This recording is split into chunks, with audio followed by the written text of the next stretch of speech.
खालील विधाने पहा. STI 2015चा हा प्रश्न आहे.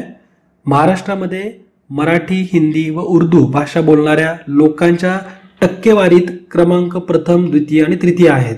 तर हो, हे करेक्ट विधान आहे. मराठी पॉप्युलेशन सगळ्यात जास्त आहे, त्यानंतर हिंदी दुसऱ्याला आणि तिसऱ्याला उर्दू. तसेच गुजराती, तेलुगू, कन्नड आणि सिंधी तर भाषा बोलणाऱ्या लोकांची एकूण टक्केवारी म्हणजे गुजराती बोलणाऱ्यांची अधिक तेलुगू बोलणाऱ्यांची अधिक कन्नड बोलणाऱ्यांची आणि अधिक सिंधी बोलणाऱ्यांची, तर यांची सगळ्यांची टोटल ही उर्दू भाषा बोलणाऱ्या लोकांच्या 2% कमी आहे. म्हणजे एक्झाम्पल याचं देऊन सांगतो मी. पहिल्यांदा गुजराती समजा एक जण गुजराती बोलतोय, 2 जण तेलुगू बोलतायत, 2 जण कन्नड बोलतायत, सिंधी 2 जण बोलतायत. म्हणजे फॉर एक्झाम्पल 1+2+2+2 म्हणजे 7 जण एकूण टोटल गुजराती, तेलुगू, कन्नड आणि सिंधी भाषा बोलणारे आहेत. यापेक्षा जास्त उर्दू भाषा बोलणारे आहेत असे या पर्यायामध्ये दिलंय. एकूण उर्दू भाषा बोलणारे 9 जण असतील.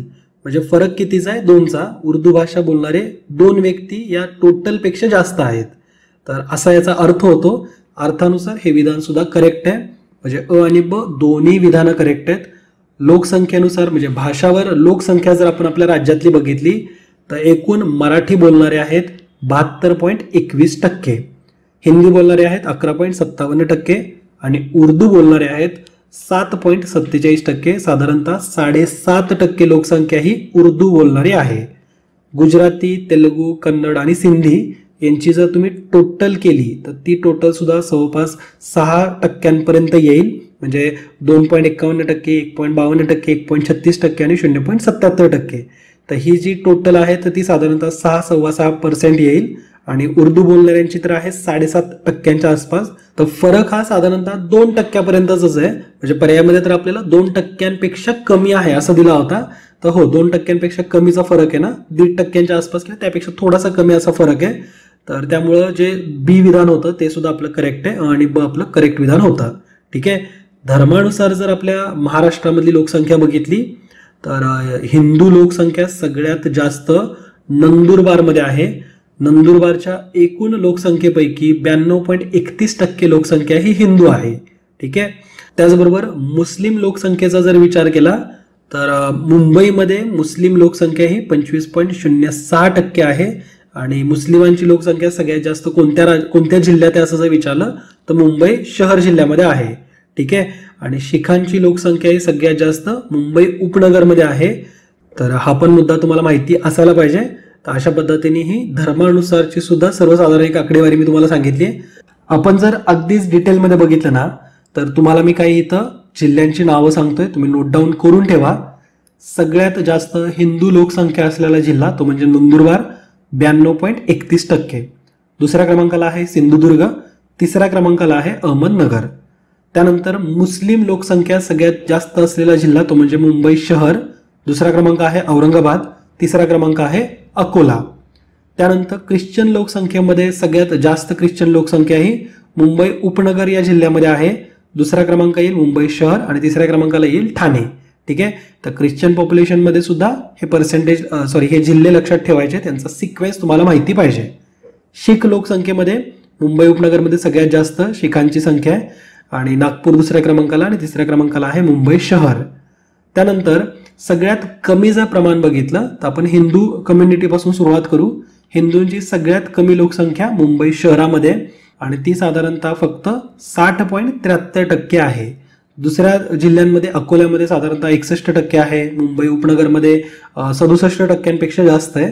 तर मुंबई शहर, अकोला आणि मुंबई उपनगर हिंदूंची सगळ्यात कमी लोकसंख्या या जिल्ह्यांमध्ये तुम्हाला बघायला मिळेल. ठीक आहे. मुस्लिम लोकसंख्या गडचिरोलीमध्ये सगळ्यात कमी आहे, त्या खालोखाल गोंदिया आणि भंडारा. तर हे बॉटम 3 आहेत मुस्लिमांसाठीचे. त्यानंतर ख्रिश्चन लोकसंख्या ही उस्मानाबादमध्ये जवळपास 0च्याच आसपास आहे, म्हणजे 0.06% आहे. त्यानंतर बीड आणि हिंगोली. आणि शिखांची लोकसंख्या सर्वात कमी रत्नागिरीमध्ये आहे, ही सुद्धा 0च्या आसपासच आहे पण 0.01% आहे. आणि उस्मानाबादमध्ये 0.02%, सिंधुदुर्गमध्ये 0.03% आहे. ठीक आहे. तुम्हाला ना मी काही महत्वाची आकडेवारी सांगणार आहे, तुम्ही नोट डाऊन करून ठेवा. पहिल्यांदा धर्मानुसारची धर्मनिहाय लोकसंख्या ही हा पॉईंट तुम्हाला माहिती असायला पाहिजे.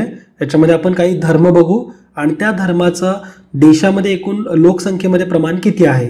जसं हिंदू धर्माचं प्रमाण देशामध्ये 79%, मुस्लिम धर्माचं 14.2% आहे, ख्रिश्चन धर्माचं 2.3%, त्यानंतर शीख धर्माचं 1.7%, बौद्ध धर्माचं 0.7%, जैन धर्माचं आहे 0.4%.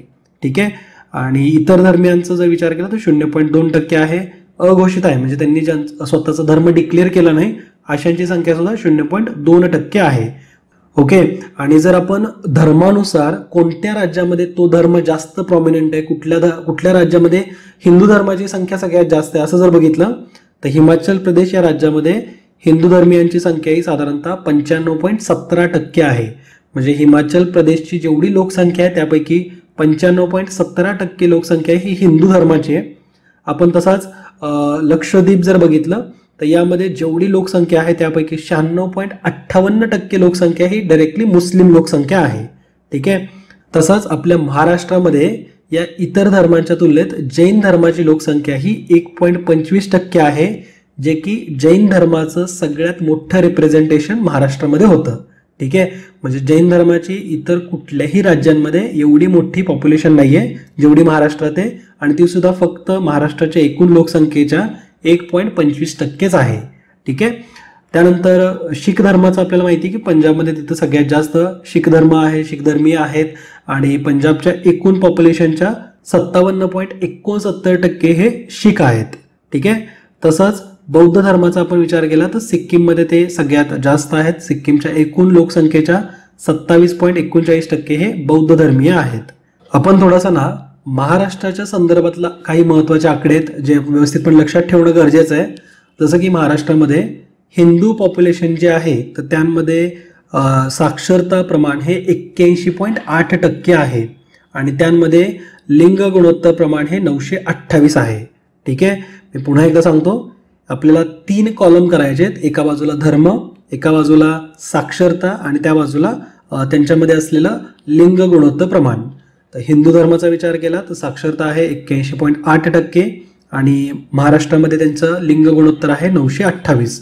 मुस्लिम धर्मियांचा एकूण साक्षरता प्रमाण आहे 83.6%, आणि स्त्री पुरुष जे प्रमाण आहे किंवा लिंग गुणोत्तर प्रमाण जे आहे तर ते आहे 911.